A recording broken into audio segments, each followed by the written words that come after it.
Hello friends अस्सलामु आलैकुम नमस्कार।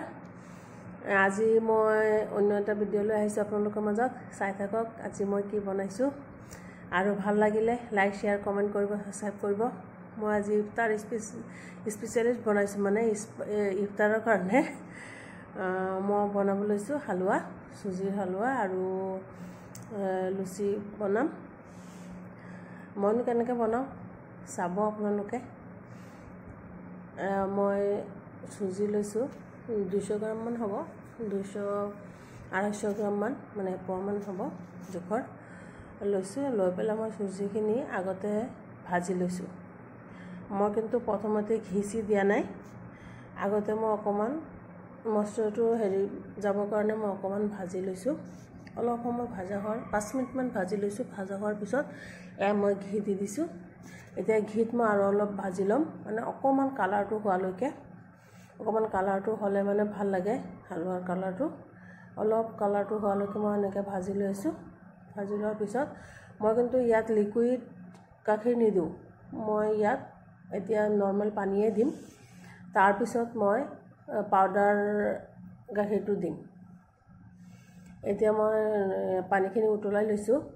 উতলাই থৈ দিছো লগতে। এতিয়া মই অলপ ভাজা হোৱাৰ লগে লগে মানে অলপ কালাৰটো আহিলে আৰু মই গৰম পানীখিনি দি দিম। হৈয়ে গ'ল ভাজা। এতিয়া মই গৰম পানী দিম। উতলা গৰম পানীখিনি দিছো। উতলা পানীখিনি দিয়াৰ ফলত কি হয় একদম লগে লগে সুজিখিনি সিজি যায় ধুনীয়া কৰি। এতিয়া মই গেছটো একদম লো ফ্লেমত দিছো। একদম কমাই দিছো গেছটো। কমাই দি মই চেনি দিছো। 1 কাপ চেনি লৈছিলো কিন্তু গোটেইখিনি দিয়া নাই। অলপ থৈ দিছো। বেছি মই অকমান কনডেন্স মিল্ক দিম সেইকাৰণে বেছি দিয়া নাই। বেছি দিলে একদম মিঠা হৈ যাব। বেছি মিঠা হৈ যাব। বেছি মিঠা হলেও বেয়া লাগে খাবলৈ।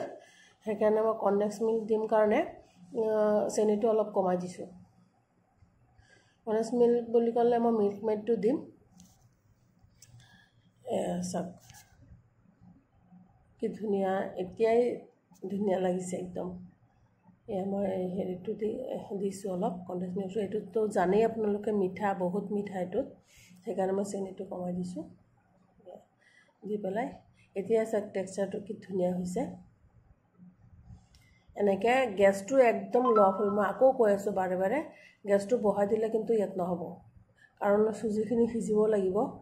সেইকাৰণে একদম কমাই দিব লাগিব গেছটো। অকমান ঘিটো অলপ কম যেন লাগিছিল মোৰ তাত। সেইকাৰণে মই আৰু অলপ ঘি দি দিছো।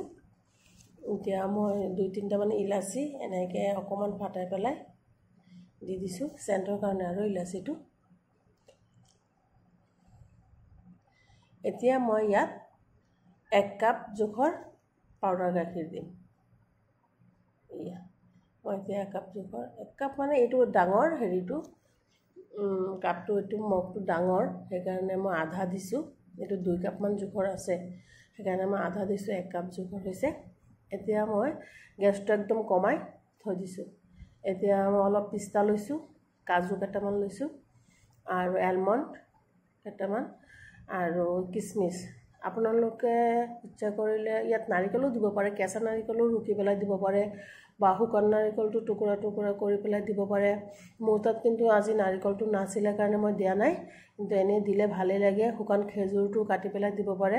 খেজুৰটো আছিল যদিও মোৰ তাত সময় একদমেই কম। ইফতাৰৰ সময় হৈ গৈছে মই সেইকাৰণে দিব পৰা নাই। এতিয়া মই এইখিনি কাটি লৈছো সৰু সৰু টুকুৰা কৰি। কাটি পেলাই মই এইখিনি তাতে দি দিম। আৰু কি হয় নাৰিকলটো দিলে কিছুমানে কেঁচা নাৰিকলো দিয়ে। নাৰিকলটো দিয়ে নাৰিকলৰ এটা সেন্ট আহে। এইটো অপচনেল অৱশ্যে। নাৰিকলটো দিবও পাৰে নিদিবও পাৰে। নাৰিকলটো কিন্তু অপচনেল। মই কেতিয়াবা বনালে দিওঁ কেঁচাও দিওঁ কেতিয়াবা শুকান নাৰিকলো দিওঁ। এইটো অপচনেল। এইটো বহুতে নিদিয়েই। সেইকাৰণে মই আৰু ইমান টেনচন লোৱা নাই দিয়া নাই। এতিয়া চাক মই গেছটো কমাই থোৱাৰ কাৰণে নিশ্চয় দেখা পাইছে অলপ বেছি যেন লাগিছে। কাৰণ সুজিখিনি একদম ফুলি গৈছে। যিখিনি আছিলে অকমান সিজিবলৈ মানে সিজি মেলি একদম ফুলি গৈছে। চাক কি ধুনীয়া হৈছে একদম ইমান সফট হৈছে। মানে এয়া পাউডাৰ গাখীৰটো দিয়াৰ কাৰণে সফট হৈছে আৰু বহুত টেষ্টি হৈছে। এইটো আপোনালোকে বৰফি হিচাপেও কাটি ল'ব পাৰিব, এনেকৈ পিচ পিচ কৰি পেলাই। মই কিন্তু কাটা নাই। মই এতিয়া পুৰি বনাবৰ কাৰণে ময়দা লৈছোঁ আৰু অলপ মই আটাও মিক্স কৰি লৈছোঁ। কিন্তু এতিয়া মই আজি ইয়াতে চিম্পুল, মই একো ইনগ্ৰিডিয়েণ্ট নিদিওঁ। ইয়াত চিম্পুল নিমখ দিম আৰু অলপ ৰিফাইন তেল দিম।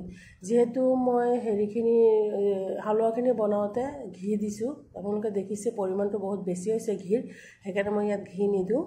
ইয়াত মই জাষ্ট ৰিফাইন অইল অলপ দিছোঁ। আৰু পুৰিটো কেনেকৈ খচা মেলা আপোনালোকে জানেই, সেইখিনি দেখুওৱা নাই, ভিডিঅ'টো বহুত ডাঙৰ হ'বৰ কাৰণে। মই খচি মেলি এয়া বনাই লৈছোঁ। লৈ পেলাই মই হেকাটো জাষ্ট অলপ দেখাইছোঁ, মানে ভাজাটো দেখাইছোঁ আৰু মই পুৰিখিনি ভাজি লৈছোঁ। পুৰিখিনি চাওক ইমান ধুনীয়া। মই বেছিও ৰখা নাছিলোঁ, 5 মিনিটমান ৰাখি দিছিলোঁ, তাৰপিছত বেলি লৈছোঁ। চাওক ইমান বঢ়িয়াকৈ ফুলিছে। মই একো দিয়া নাই কিন্তু তাত, আজি চিম্পুল বনাইছোঁ একদম। পুৰিখিনি মই সেকি লৈছোঁ। লোৱাৰ পিছত ইফতাৰৰ কাৰণে যিহেতু বনাইছোঁ, ইফতাৰী টাইম হৈয়ে গ'ল, সেইকাৰণে মই ধমাধম কৰি আছোঁ। সেইকাৰণে মই ভিডিঅ'টো ইমান লম্বাও কৰা নাই। এয়া মই সেকি লৈছোঁ। আটাখিনি খচা মেলাও মই দেখাব পৰা নাই, সময় কম কাৰণে। ঠাণ্ডা পানী খাইছিলোঁ, সেইকাৰণে ডিঙিটো এনেকুৱা হৈছে। এয়া চাক পুৰিখিনি মই সেকি লৈছোঁ। ইমান ধুনীয়া হৈছে, তাক একদম চফ্ট হৈছে বহুত, ফুলি ইমান ধুনীয়া হৈছে। আৰু এয়া হালোৱাটো চাক মই অলপ দেখাইছোঁ, কিন্তু চুৰি দি আপোনালোকে পিচকৈ কাটি ল'ব পাৰে। ইমান চফ্ট হৈছে মই মানে বুজাব নোৱাৰিম। আৰু চাক কিমান দানা হৈছে বহুত, আৰু খাবলৈও বহুত টেষ্টি হৈছে। আৰু আপোনালোকক ভাল লাগিলে লাইক কৰিব, শ্বেয়াৰ কৰিব, কমেণ্ট কৰিব, ছাবস্ক্ৰাইব কৰিব। Thank U.